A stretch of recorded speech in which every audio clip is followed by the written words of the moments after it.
Assalamualaikum warahmatullahi wabarakatuh.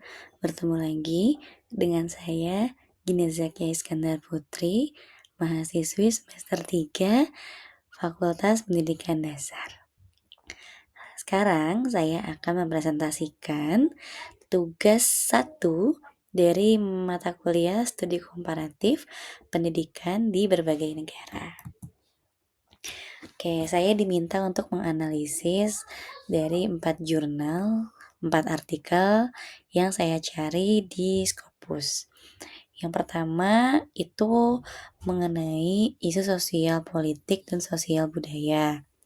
Judul artikelnya adalah Peneguhan Masyarakat Multikultural Indonesia melalui Aktualisasi Pendidikan Pancasila dan Kewarganegaraan.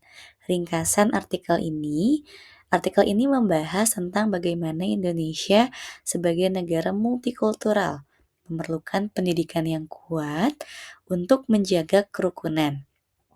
Penulis menekankan pentingnya pendidikan Pancasila dan kewarganegaraan dalam mencegah konflik antar komunitas. Dalam artikel juga dijelaskan bahwa nilai-nilai toleransi, demokrasi, dan kesetaraan harus ditanamkan melalui pendidikan untuk mengatasi berbagai kekerasan komunal yang pernah terjadi di Indonesia. Konsepnya adalah menggunakan Bhinneka Tunggal Ika sebagai fondasi untuk membangun masyarakat yang damai di tengah keragaman. Lalu keterkaitan dengan tempat saya bekerja, yaitu di SD Bhinekas. Menurut saya SD Bhinekas punya kesempatan bagus untuk menerapkan hal ini. Dengan fasilitas yang lengkap, sistem deep learning yang sudah berjalan, sekolah bisa mengintegrasikan nilai-nilai Pancasila dan toleransi dalam pembelajaran sehari-hari. Guru-guru bisa mulai mengenalkan konsep menghargai perbedaan kepada siswa kelas 1, baik melalui pembelajaran nilai Pancasila maupun program apresiasi budaya lokal Sunda. Ini semua bisa dilakukan dengan pendekatan pembelajaran yang menyenangkan dan mudah dipahami oleh anak-anak. Selanjutnya, artikel ini berjudul Pentingnya Pendidikan Multikultural dan Pendidikan Inklusi Sekolah Dasar dalam Menghargai Keberagaman. Ini merupakan studi literatur ya. Yang kita bahas sekarang adalah mengenai pendidikan berwawasan multikultural. Ringkasannya, artikel ini adalah hasil studi literatur yang membahas pentingnya pendidikan multikultural dan inklusi di sekolah dasar. Menurut penelitian, banyak kekerasan di sekolah terjadi karena siswa kurang memahami makna multikulturalisme. Penulis juga mengatakan bahwa guru sangat memiliki peran penting dalam menciptakan lingkungan belajar yang menghargai perbedaan etnis, agama, dan latar belakang siswa. Jika nilai-nilai seperti toleransi, demokrasi, dan kesetaraan diintegrasikan dalam kurikulum, maka karakter dan keterampilan sosial siswa akan berkembang lebih baik. Tapi untuk itu diperlukan dukungan dari kebijakan sekolah, pelatihan guru, dan tentunya keterlibatan orang tua. Lalu keterkaitan dengan SD Bhinekas, saya pikir SD Bhinekas bisa memulai dengan beberapa cara praktis. Seperti yang pertama mengintegrasikan nilai-nilai multikultural dalam pelajaran, terutama pelajaran IPAS. IPAS itu ilmu pengetahuan alam dan sosial dan bahasa Indonesia. Kedua, diselenggarakan kegiatan-kegiatan yang melibatkan siswa dari berbagai latar belakang, budaya, agar mereka saling mengenal. Ketiga, berikan pelatihan kepada guru tentang cara mengajar nilai-nilai multikultural dengan pendekatan deep learning. Dan yang terakhir, libatkan orang tua dalam program multikultural sekolah agar nilai-nilai ini juga diterapkan di rumah. Artikel yang ketiga mengenai TIK atau Teknologi Informasi dan Komunikasi dalam Pendidikan Dasar. Judulnya adalah pemanfaatan teknologi informasi dan komunikasi untuk meningkatkan motivasi belajar siswa. Oke, dalam artikel ini dibahas tentang bagaimana teknologi bisa meningkatkan motivasi siswa dalam belajar. Hasil penelitiannya menunjukkan bahwa ketika guru menggunakan laptop, menggunakan LCD proyektor, dan platform e-learning, semangat siswa untuk belajar meningkat signifikan. Dan menurut artikel ini juga, agar penggunaan TIK efektif, guru harus memahami cara menggunakannya dengan benar. Selain itu, teknologi yang dipakai harus sesuai dengan tahap perkembangan anak.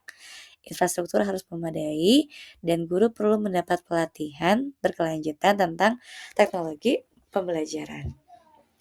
Lalu keterkaitannya dengan SD Bhinekas, saya rasa ini adalah keunggulan nih dari SD Bhinekas karena sekolah kami alhamdulillah sudah memiliki fasilitas yang bagus dan sistem deep learning yang berjalan. Pemanfaatan TIK bisa dimaksimalkan juga dengan cara-cara berikut seperti pembuatan video pembelajaran yang menarik, simulasi interaktif, atau platform e-learning khusus untuk siswa kelas 1 karena saya guru kelas 1 jadi yang baru kebayang sama saya adalah untuk anak kelas 1 SD. Dengan teknologi ini anak-anak bisa belajar lebih dalam tentang suatu topik dan tidak sekedar menghafal aja. Selain itu, TIK juga membantu guru dalam memberikan pembelajaran yang sesuai dengan kecepatan belajar setiap anak. Dan yang paling penting, ini juga mempersiapkan siswa agar terbiasa dengan literasi digital sejak dini.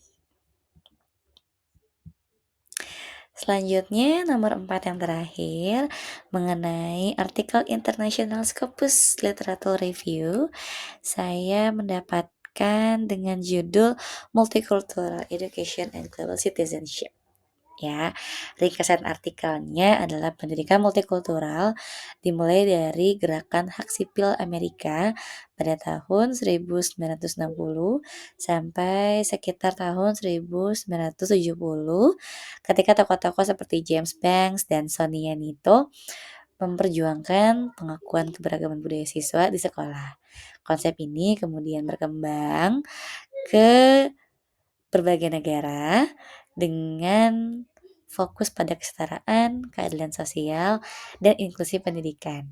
Dalam konteks era global yang masih terhubung dan plural saat ini, pendidikan multikultural menjadi semakin penting karena bukan sekedar mengajarkan pengetahuan tentang budaya lain, melainkan mengembangkan sikap, nilai, dan keterampilan agar anak-anak dapat hidup berdampingan secara harmonis dalam masyarakat yang beragam dan menjadi warga global yang toleran.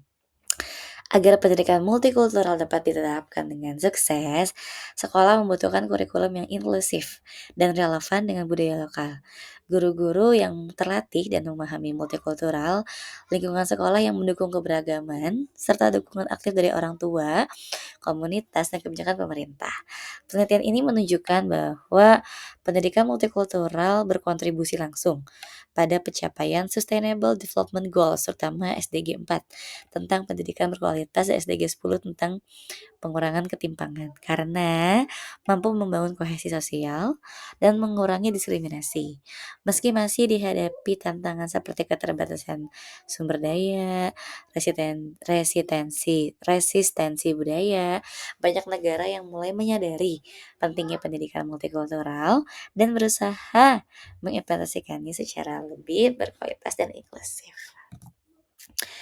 Dan slide terakhir menurut saya, SD Bhinekas itu memiliki posisi yang cukup bagus untuk menjadi sekolah yang menerapkan semua 3 aspek ini dengan baik.